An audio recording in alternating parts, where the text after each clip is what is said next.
The billionaire's baby would not stop crying in the restaurant until something surprising happened.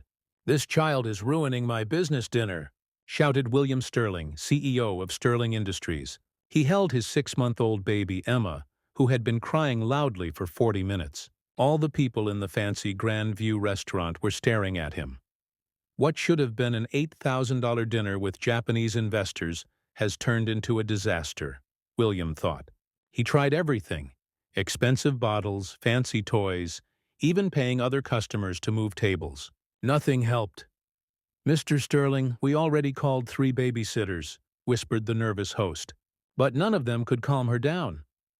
At the investors' table, polite smiles were turning into annoyed faces. This dinner was supposed to close a $50 million deal that could expand Sterling Industries into Asia. At that moment, Linda Thompson, a 34-year-old waitress who had worked at the restaurant for 6 years, stepped forward. "Mr. Sterling, I could try," she said quietly. "You?" William laughed cruelly, looking her up and down in her simple uniform. "I already paid professionals. I don't need help from an amateur." Linda stepped back but stayed close. She had seen this before. Her 12-year-old daughter, Victoria, was sitting at a back table doing homework. Their babysitter had canceled last minute, so Victoria had to come with her. "What's so special about this kid?" one investor muttered in Japanese, already frustrated. William grew desperate. His $2 billion company had started with Asian investments, and this deal could make him twice as rich. But Emma kept crying nonstop. "Linda," he called again, this time without arrogance. "You said you could try." "Actually, sir," Linda said calmly, "the one who understands babies best is my daughter, Victoria. She has a special gift with children." William looked at the girl Linda pointed to. She was only 12, a black child sitting with math books and an old laptop. He frowned. "You want me to hand my daughter to a child? A child who shouldn't even be here?" "Mr. Sterling," the manager said softly, "maybe it's better to try anything now." The embarrassment was public, and everyone was watching. William raised his voice so everyone could hear. "Fine, bring in this little consultant. But if it doesn't work, both of you must leave and never come back. And Linda, your job is at risk." Victoria Thompson stood up slowly from her table and carefully closed her math book. It was about calculus, a subject most college students found very hard. At only 12, she was already a math genius, though most people didn't know. As she walked to William's table, she noticed small details the adults had missed. How uncomfortably William was holding Emma, how warm the restaurant was, and how the noise of dishes was stressing the baby. "May I?" Victoria asked simply, holding out her arms. William gave Emma to her with a doubtful look. 5 minutes. Then you're both gone." What happened next surprised everyone. Victoria held Emma in a better position, gently pressed the right spots on her back, and hummed a soft song her grandmother had taught her. In less than 30 seconds, Emma stopped crying. The restaurant went silent. Emma opened her eyes, looked at Victoria's face, and smiled for the first time in hours. "She wasn't just quiet, she was calm and happy." "How? How did you do that?" William asked in shock. Nannies and experts had failed, but this 12-year-old had succeeded. Victoria gave Emma back, keeping her in the same position. "She just needed someone to notice what was really bothering her," Victoria explained. At the investors' table, the Japanese men began talking excitedly. They were clearly impressed. Dinner could continue, and the deal was still possible. But William felt uneasy. Victoria looked at him with eyes that seemed too mature for her age, like she was studying him the same way she studied the baby. When Linda came to take her daughter back, William asked, What were you studying?" "Game theory with behavioral economics," Victoria answered casually. "I'm studying how powerful people make irrational choices, and how others can use those choices to create predictable opportunities." William blinked, not really understanding Victoria's answer, but he felt there was something deeper happening than just a child calming a baby. Victoria went back to her books with a small smile. She had just seen the arrogance and prejudice she often studied in her theories. And if you think this story of a 12-year-old girl doing what experts could not is surprising, wait for what came next. That night would change the lives of everyone involved, especially William Sterling. who did not know yet that he had underestimated the wrong person. What William didn't know was that Victoria Thompson was not only a math genius. She had also spent years watching, studying, and waiting for the right moment to prove that real intelligence has nothing to do with money or skin color. The next day, when Linda came to work at the Grand View, she felt the difference right away. The other workers looked at her with pity and discomfort. Then manager James Morrison asked her into his office for a private talk. "Linda, about last night," he began, avoiding her eyes. "Mr. Sterling called this morning. He was not happy with what happened involving your daughter." "Episode?" Linda repeated, anger rising. "You mean when my daughter solved a problem that professional nannies charging $1,000 an hour couldn't solve?" James sighed, uneasy. He said it was wrong to bring a child into the workplace, especially during an important business dinner, and that you broke protocol by letting a minor interfere with customers. "Interfere?" Linda laughed bitterly. "Victoria saved his dinner." "Linda, you know how it works here," James said quietly. "Clients like William Sterling bring in tens of thousands every month." He asked that Victoria never come to the restaurant again during your work hours. Linda felt the humiliation burn in her chest like fire. In 6 years working at Grand View, Linda had been a perfect employee. She always arrived early, stayed late, and covered for sick coworkers. Now she was being punished because her smart daughter had embarrassed a spoiled billionaire. "What if I don't agree?" Linda asked, though she already knew the answer. James lowered his voice. "He said he may move his business events to another restaurant. That's more than $200,000 a year in revenue. The owner can't afford to lose him." Meanwhile, Victoria was at the public library, where she went every morning before school. But today she wasn't reading math books. She was researching. Sterling Industries.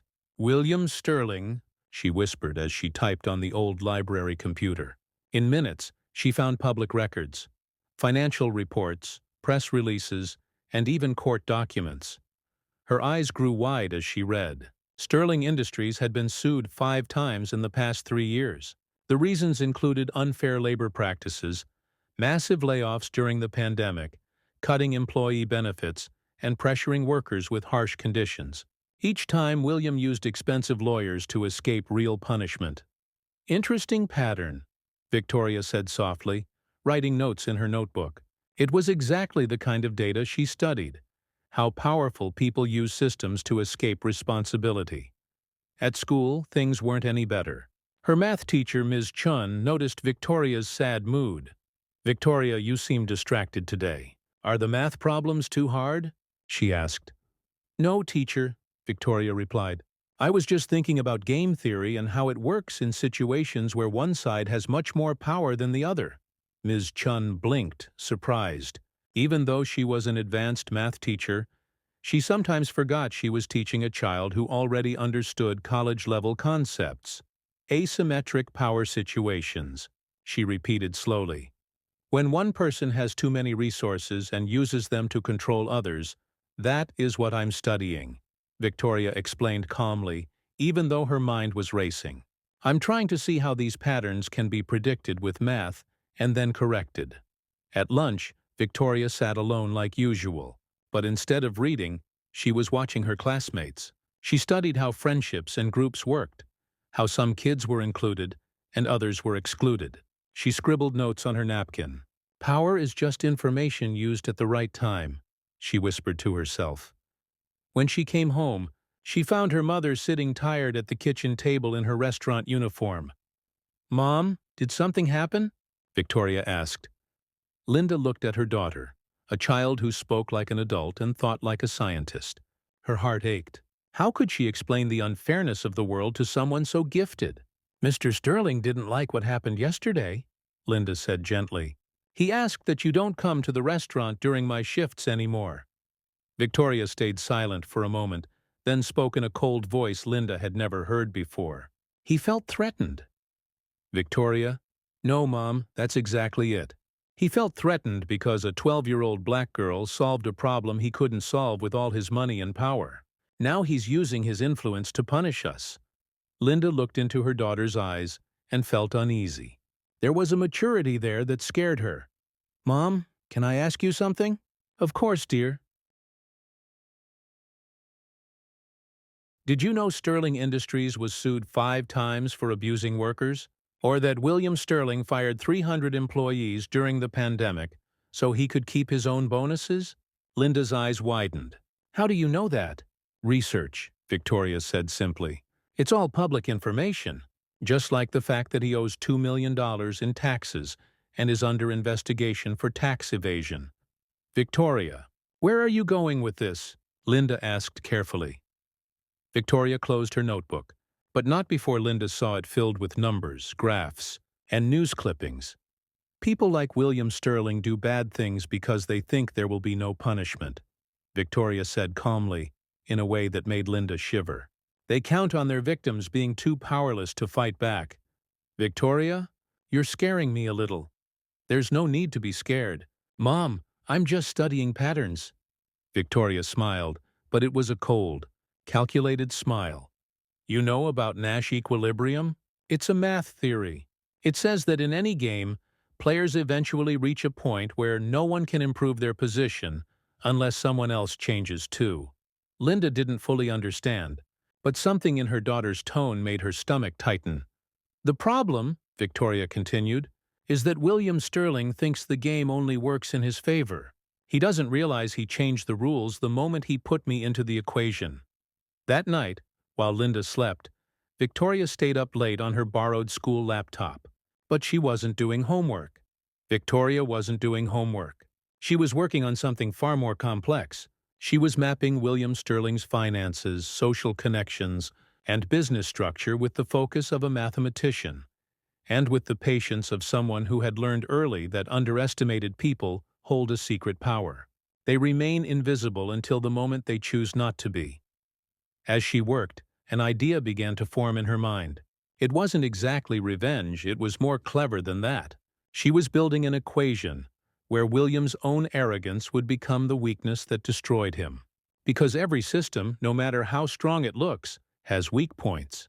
Victoria had just found William Sterling's weakness, his absolute belief that a 12-year-old black girl could never be a real danger to him or his perfect world. What William didn't know was that he had challenged someone who saw problems as puzzles, puzzles she could solve in ways that were both smart and devastating. 3 weeks after the restaurant incident, Victoria was in her usual place, the public library. But this time she wasn't alone. Sitting beside her was Professor David Kim, a retired math professor from the local university. He studied her papers with amazement. "Victoria, this is graduate-level work," Professor Kim said, adjusting his glasses as he looked at her complicated equations. "Have you really created a mathematical model that predicts corporate behavior?" "Not exactly predict, Professor," Victoria answered calmly. "It's more about finding weaknesses in power structures. Weaknesses that come from arrogance and prejudice." Professor Kim had first met Victoria 6 months earlier, when she attended one of his library lectures on game theory. A 12-year-old asking questions, more advanced than those of his graduate students had, impressed him immediately. "Show me again how you got these numbers about Sterling Industries?" he asked with genuine curiosity. Victoria opened a perfectly organized folder. Inside were years of financial reports, cross-checked with lawsuits, patterns of layoffs, and even executive social media behavior. "William Sterling follows an almost perfect mathematical pattern," she explained. "What kind of pattern?" Professor Kim asked. "He repeats the same mistakes every 18 months, Victoria explained. "He always underestimates people he thinks are beneath him, and he leaves a trail of documents that prove it." Meanwhile, at Sterling Industries, William had forgotten about the waitress and her daughter. He was focused on something much bigger, the most important deal of his career. "Mr. Sterling," said his assistant, "the Yamamoto Corporation delegation will arrive next week to finalize the merger agreement. They asked to dine at the Grand View again." William smiled. "Perfect. That restaurant knows how to treat guests. This time there won't be any distractions." But William didn't know that his arrogance had given Victoria an opportunity. In her research, she discovered something important. Yamamoto Corporation had very strict rules about social responsibility and ethics. Professor Kim, Victoria said, showing him more calculations. I need your help. Of course, Victoria. What are you planning? How can I make sure certain information reaches the right people at the exact moment, when it will matter most? Professor Kim looked at her with both admiration and worry. Victoria, that sounds like a very elaborate plan. I'm just applying game theory to real life, Victoria said calmly. When someone uses power and prejudice to control others, it creates predictable weaknesses. If you understand the rules, you can use those weaknesses. Over the next 2 weeks, strange things began happening in William's life. At first they were small. An investigative journalist started asking questions about Sterling Industries' labor practices. William brushed it off as just another troublemaker. Then, on LinkedIn, former employees began posting about their bad experiences at the company. His PR team said it was nothing but complaints from angry ex-workers. But then something serious happened. The IRS announced a surprise audit of Sterling Industries, focusing exactly on the years Victoria had studied. It's just a coincidence, William told his accountant. These audits are random. Back in the library, Victoria showed Professor Kim newspaper articles and social media posts that had appeared in the past week. How did you manage to make all this happen? Professor Kim asked, amazed. I didn't organize anything, Victoria said honestly. I just found the weak spots and gave real information to the right people. The system fixed itself. What kind of information? Professor Kim asked. Victoria opened a folder on her old laptop. Remember how I told you William Sterling records his own mistakes? He records executive meetings and often makes bad comments about employees. All those files are kept on company servers that aren't well protected. Professor Kim swallowed hard. Victoria, how did you get access to that? I didn't access anything, Professor, but anyone can make anonymous reports. And if you tell the authorities exactly where the information is stored, they have the legal right to check it. That night, William Sterling got a call that ruined his sleep. His corporate lawyer looked nervous. William, the audit found some irregularities. And there's something worse. Yamamoto Corporation is reconsidering the merger. They received an anonymous file about the company's labor practices. They want a meeting before signing anything. William's blood went cold. The Yamamoto deal was worth $400 million and would secure the global expansion he had been planning for 5 years. What kind of information? He demanded. Audio recordings of you making culturally insensitive remarks in executive meetings, the lawyer said carefully, and documents showing layoffs that targeted certain groups. The next day, Victoria was at the Grand View with her mother. Linda had kept her job only because the manager defended her. She still didn't know what was happening to William. Honey, you've been very quiet lately, Linda said as they prepared for the night shift. Is everything okay? Yes, Mom. I'm just noticing some interesting patterns, Victoria replied. Linda looked at her curiously, but before she could ask more, the manager came over with a tense face. Linda, I need to warn you. Mr. Sterling made a reservation tonight with Japanese investors. He specifically asked that your daughter not be here. Victoria smiled in that unsettling way that always made Linda uneasy. Don't worry, Mom. I'll stay at the library until your shift ends. But Victoria had other plans. The library closed at 9 p.m., the same time William's important dinner was happening at the Grand View. At 8:30, Victoria went to a payphone and sent a message to a number she had found in Yamamoto Corporation's records. If you want to truly know who you are working with, watch how Mr. Sterling treats people he thinks are beneath him. You will be dining at the Grand View at 9 p.m. A demonstration is worth more than 1,000 reports. As William adjusted his tie and reviewed deal papers, he had no idea that a 12-year-old girl had turned his arrogance into a mathematical trap. Victoria closed her notebook and smiled. Phase 1 of what she called Project Balance was finished. All the pieces were in place. Now she only had to wait for William Sterling to act exactly as predicted, by showing even more arrogance and prejudice, especially against people he couldn't control. The difference was that this time, the right people would be watching, recording, and making decisions that would change everything.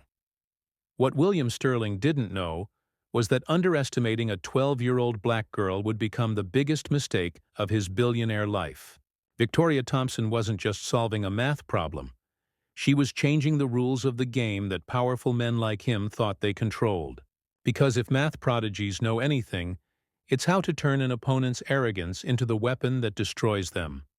At 9 that night, William adjusted his tie for the third time as he waited for the Yamamoto Corporation at the Grand View. The $400 million deal was only a few signatures away. "Mr. Yamamoto, it's a pleasure to welcome you back," William said, shaking the CEO's hand. What he didn't notice were 3 men sitting quietly at nearby tables, each with hidden recording equipment. "Mr. Sterling," Yamamoto said politely, though his face was serious, "before we proceed, we have some concerns we'd like to discuss." William laughed confidently. "Of course, ask me anything." At that moment, Linda arrived with a tray of drinks. William saw her and instantly felt annoyed. "You still work here?" he asked sharply. "I thought we made it clear that people like you should know their place." The Japanese executives went silent. Yamamoto exchanged a look with his colleagues.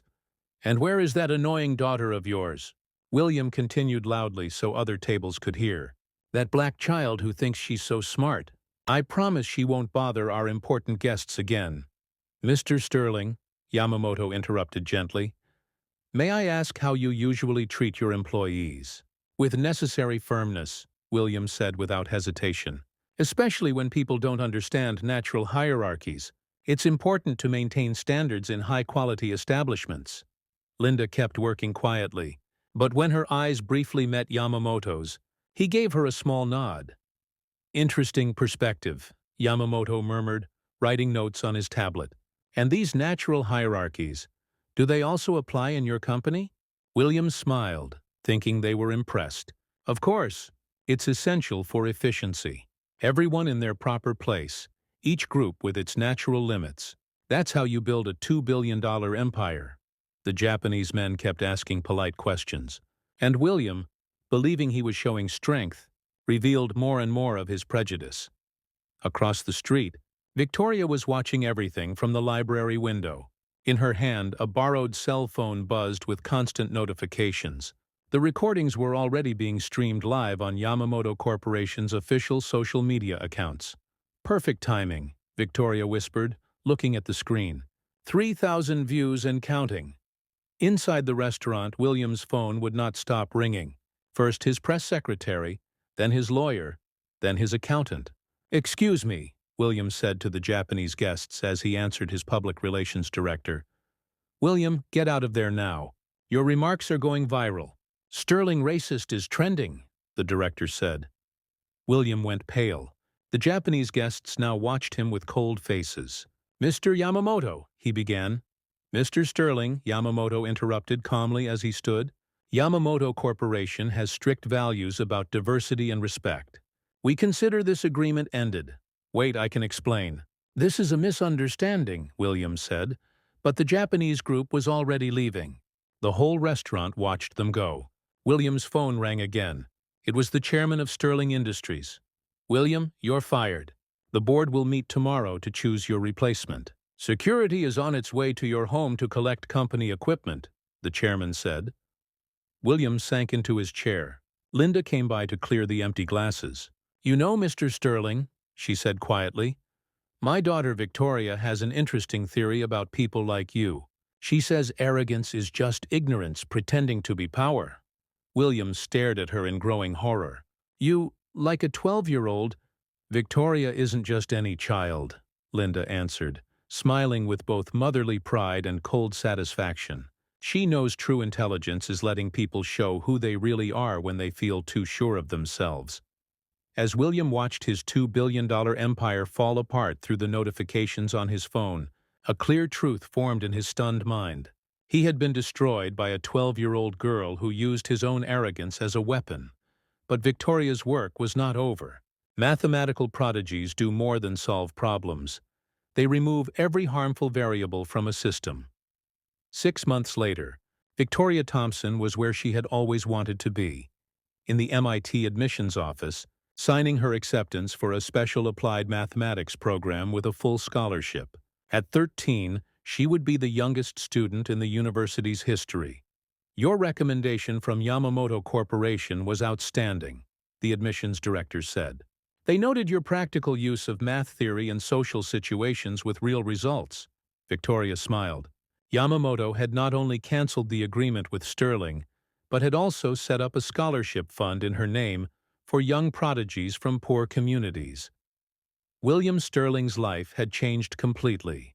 He lived in a two-bedroom apartment and worked as a freelance consultant because no respected company would hire him. The video of his racist remarks had been watched by 12 million people and became a business school case study on how one conversation can ruin a career. Linda now managed 3 Yamamoto restaurants in the U.S. after the company hired her as Director of Human Resources. They had been impressed by her dignity during William Sterling's public humiliation. I didn't know this would happen, Linda said as she walked with her daughter on the MIT campus. I didn't know either, Victoria answered honestly, but I calculated the chances. People like William Sterling always show their true selves when they feel superior. I just made sure it happened in front of the right people. On her last day of school before moving to Boston, Victoria found a letter in her locker. It was from an 8-year-old student. Thank you for showing me that being smart is not something we should hide. Victoria folded the letter carefully. That little girl had understood the real lesson. It wasn't about revenge. It was about proving that true intelligence always finds a way. The next week, William Sterling saw a news story that made him choke on his coffee. 13-year-old prodigy develops algorithm to prevent discrimination in hiring. The photo showed Victoria receiving an award for social innovation. The greatest irony was that her algorithm was now being used in companies all over the world, including some that had once supplied Sterling.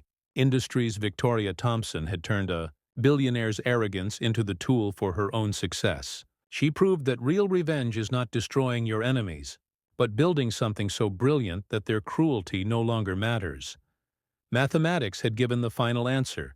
Prejudice is just ignorance pretending to be power, and true intelligence always finds the right equation to win.